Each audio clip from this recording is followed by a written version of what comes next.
The NBA has fully shifted to an offensive-focused league, as players have become more talented than ever before. Every single player across any roster could walk onto a court with a game plan designed around them and score 25 to 30 points. And fans gravitate to the stylish, flashy scorers that are prone to taking tough contested shots, as their game may be appealing to the casual watchers. But recently, every so often you'll notice a player that's an elite scorer but struggling to consistently get minutes or get a large contract when they hit free agency. That's because the NBA has become a league fixated on players, specifically role players, that are terrific defensively, even if that comes at the expense of their offensive abilities. The 3-and-D archetype has become the #1 priority for roster construction during this era of hoops. After the Boston Celtics won the championship by filling their team with two-way role players, teams began to follow suit, thus creating a negative opinion on the hyperscorers that demand an excess amount of attention on offense. What's been recently called the Tyler Hero variant, these players are slowly starting to be X'd out of contending lineups. You can be a good scorer that's appealing to the eye, but if you don't offer anything outside of that, there's no justification for you getting real minutes on a contender anymore. But in the past, some of the most exciting players to watch were guys that are now deemed as shot chuckers and negative assets to teams. The NBA has seen a lot of fan favorite scorers who had a long career strictly off getting buckets. Guys like Ricky Davis, J.R. Smith, Lou Williams, and Jamal Crawford brought their value to the court by only making shots, while also being below average defenders and playmakers. But this brought the most exciting moments at times, and their highlights are still loved by fans to this day. Teams during that era needed their scoring, and they were recognized for their production, as a handful of these type of players have won awards like Sixth Man of the Year and even All-Star nods. It wasn't until this decade, the 2020s, where teams randomly figured out that you couldn't win in this league without a team full of two-way players. With superstars and their surrounding pieces becoming so talented, you need guys to combat that on the defensive end, without having a drastic drop offensively. And this realization kicked some of the most talented scorers in the world to the bottom of the totem pole. Now, the NBA has always preferred players who can play on both sides of the ball. But during the rise of analytics in the mid-2010s, teams realized that there was no value to traditional one-way players. In 2013, the NBA installed motion tracking cameras in every stadium for the first time, thus becoming the first sports league in the United States to use technology to analyze player movement. This created a pathway to deeper analytics for teams to really learn what was needed to create the best product on the court possible. This newly discovered data eventually made it much easier to measure complex things like defensive impact. Before analytics became normalized in the NBA, bad defenders could easily hide behind their scoring stats, since there wasn't a true way to quantify a player's defensive value. But with the integration of tools like Defensive Box Plus Minus, Defensive Raptor, EPM, and many others, it is much easier to figure out who really is a good or bad defender. This in turn also exposed how inefficient many ball stoppers were, especially the ones that relied on mid-range jumpers or isolation. And if they were also liabilities defensively, it made their chances sticking in the league even worse. So today, that impact is being felt, as there are a ton of super talented scorers that are slowly being left behind the ever-changing NBA. If you can't hold your end on the defensive side of the ball, and aren't one of the elite all-world offensive players, there's no justification for you seeing the floor anymore. The tough shot creators that are sneaky microwave scorers are just not on great NBA teams' wish lists anymore. With the new CBA and the apron penalties, many of these one-way offensive players that don't supply much to the game outside of their scoring aren't being prioritized, and teams aren't willing to spend significant money on their books. We already saw Bones Highland basically become a permanent bench player for the Nuggets, Clippers, and Timberwolves after being taken out of each of their rotations. Also, Jaden Hardy, another young guy who individually is a terrific scorer and who people have been questioning why he can't get consistent minutes. After 3 years, he still hasn't been able to impress head coach Jason Kidd enough to crack the rotation. Then there's Cam Whitmore, who's a big inspiration for this video. Whitmore is one of the more gifted young scorers in the league today. He faced these negative opinions from the league before his career even started. He fell to pick 20 in the draft after being projected to go in the lottery, largely due to an injury, but the concerns for his fit as a role player were brought up during the pre-draft process. Every time he stepped on the floor for the Rockets, you knew he was going to get his shots up, and that was his skill set, but also his downfall. A player whose numbers may look great on the box score when playing significant minutes, but when you actually watch, he sticks onto the ball too long, doesn't create for his teammates, and overall is just a one-dimensional player. He was recently traded to the Wizards after Rockets GM stated that they just weren't a developmental team anymore after trading for Kevin Durant. It's obvious that contending teams can't afford to bank on these young hyper scorers to contribute to winning basketball the way that they need them to. This also happened with former Rocket Jalen Green, former Wizard Jordan Poole, and former Blazer Anthony Simons. 3 very great scorers, but offer nothing to the game outside of that. Jalen Green is the biggest example of that, who was the most notable out of these black hole scorers. Green came into the league with hype out of this world, and was expected to become an elite scorer for a contending team. But after 4 years in Houston, he never grew into that true first option scorer that made any real impact for the team. He averaged over 20 this season, but struggled with his consistency against elite level teams. And given his usage rate, it wasn't reasonable to keep waiting on him to blossom into the expectations he was given. He was traded for Kevin Durant, a proven first option, and yet another highly touted, volume shooter is being traded away from a team looking to contend. The next guard, Jordan Poole, who's had a roller coaster of a career so far at age 26. He was sent to the Wizards as a bridge player to hopefully develop into a guard for their future. But after just 2 seasons, he was traded with a second-round pick to the Pelicans, largely because he's getting paid over $30 million as a player with poor shot selection and a negative impact defensively. Poole is a definition of a player that people say is a ball stopper. Super flashy buckets at times that fans will love, but takes significant time off the shot clock and produces stagnant offense overall. Then there's Anthony Simons, who was one of the worst guard defenders in the NBA last season. But he averaged nearly 20 points a game, and fans will look at that and say he's a terrific player. But decision makers in the NBA don't view it that way anymore. He's now been traded to the Celtics, who don't even see a long-term future for the 26-year-old guard. Boston has tried to move him after the deal they made this offseason, but there's no real logic to give up significant assets for him because of what he lacks on the floor. And with only 1 year left on his deal, he's facing an offseason next summer where his market may be dry. That's what's currently happened to restricted free agent Cam Thomas.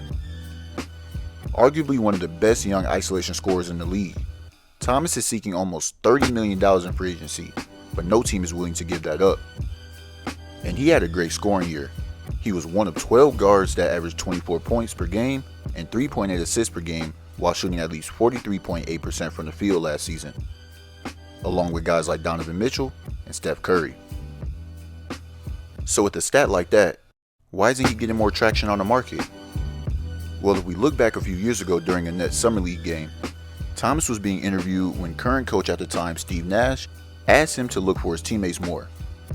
Cam responded by rolling his eyes and laughing, subtly foreshadowing the situation he's going through right now. I was talking to your head coach, Steve Nash, before the game, and he was saying he's encouraging you both to look for your shot, but to look for your teammates as well. You had 7 assists. You laughed there. Why are we laughing? It is what it is.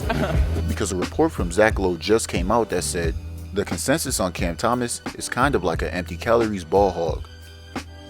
And when you watch him play, some of this can be true. He's a score-first guard that doesn't see a shot that he can't make, and sometimes that can really hurt the Nets. He also was one of the worst guard defenders in the league last season and has very bad advanced analytics defensively. He had a 120.6 defensive rating with a defensive 5-year regular adjusted plus minus at negative 3.8, which is ranked 972 among all eligible players ever. He defended 248 shots as a closest defender this season and posted a negative .93 defensive shot quality regular adjusted plus minus, ranking 444 out of 478 eligible players. The offense just doesn't justify spending that much money on a player with that low of a defensive impact, especially with the new CBA and its restrictions. But there are some guys that are still clinging on to the little value they have left and still have a somewhat decent opinion on them throughout the league. The biggest names that stand out are Tyler Hero and Zach LaVine. Two terrific scorers, but teams are slowly realizing that their games do not impact winning. Hero is a more fascinating case study involving these group of players. He's 6'5", which is solid for a wing, but has a rare negative wingspan at 6'3", which is a disaster defensively. He's improved as a playmaker and is a great scorer, but he reminds me of that Jalen Green tier of guys that you can have him as your number one option if you want to win, but they believe they're worth upwards of $30 million. And Hero is expected to get $50 million in his new extension with the Heat, which is horrible value considering how strict the CBA is. I talked about it earlier and will sound like a broken record, but with these new restrictions, these group of players, the one-way offensive guys, do not supply enough outside of their scoring that justifies a team going deep into the tax floor. With Zach LaVine, he's turned himself into an elite scorer since tearing his ACL in 2017, but still has gotten an empty stats reputation. He's one of 5 players in NBA history to average 23 points on 63% true shooting in a season, and he's done it twice. That list includes Reggie Miller, Steph Curry, Damian Lillard, and SGA. But he's only made the playoffs one time in his career and has never had consistent success in the regular season. When the Bulls were shopping him, they expected a huge market for their star, but nobody was willing to give up significant assets like multiple first-round picks or an upcoming young player. They had to settle on 3 low-tier veterans and their own first-round pick back from the Spurs in a 3-team deal with San Antonio and Sacramento. Austin Reeves is another guard who is a solid scorer, yet a negative defender and can be relied on as anything more than a surrounding piece. I wouldn't throw him into the tier as Jalen Green, Cam Thomas, and the rest of those guys because he's still on a fantastic contract, less than $15 million a year for the next 2 seasons. But in 2026, he's expected to decline his player option and seek a contract upwards of $30 million, which will easily land him in that same echelon of players that can be seen as a defensive nightmare despite their solid numbers offensively. Then other players I didn't mention, like Jordan Clarkson, Norman Powell, Malik Monk, Devin Vassell, and many more have either already been traded, are being shopped, or have no market or value among the league. These guys are the true definition of players that put up empty stats, and are the leaders of this archetype that the NBA is done with. And with this identity shift in the league, I'm afraid that some of the highly touted prospects that have recently entered the NBA are about to face this same challenge. Guys like Rob Dillingham, Benedict Mathurin, and Keontae George are fantastic individual scorers, but get tunnel vision and can't hold their own defensively at times.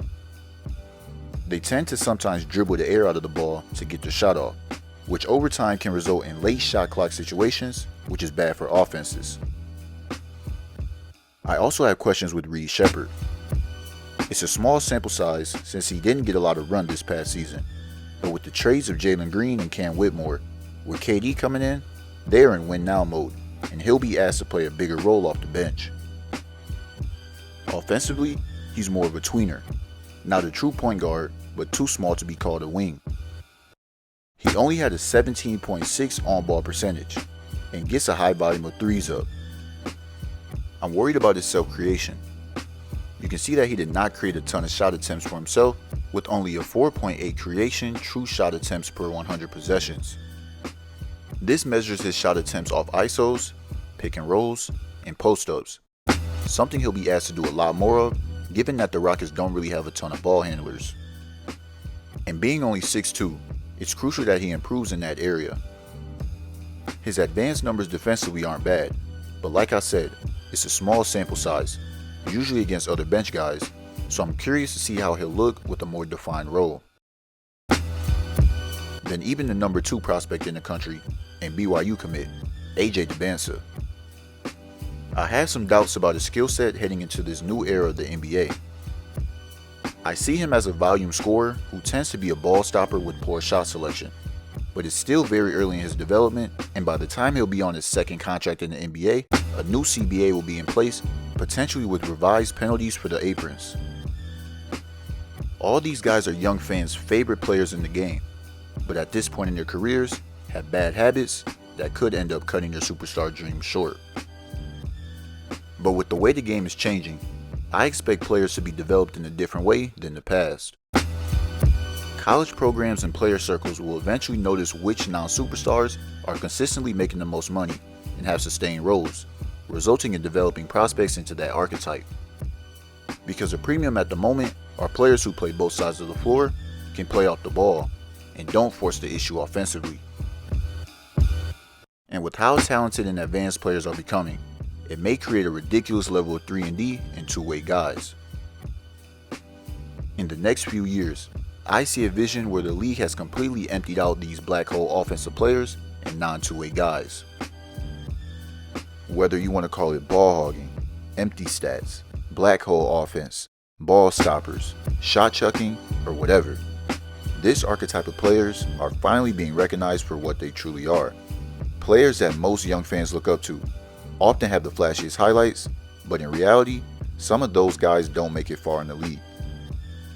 It's the ones that are efficient, know their role, and adds value to both sides of the ball that have long careers, and make a living off doing things that others may not want to. It won't be long until the entire NBA fan base recognizes this trend, and officially moves away from the most declining player type in the league today.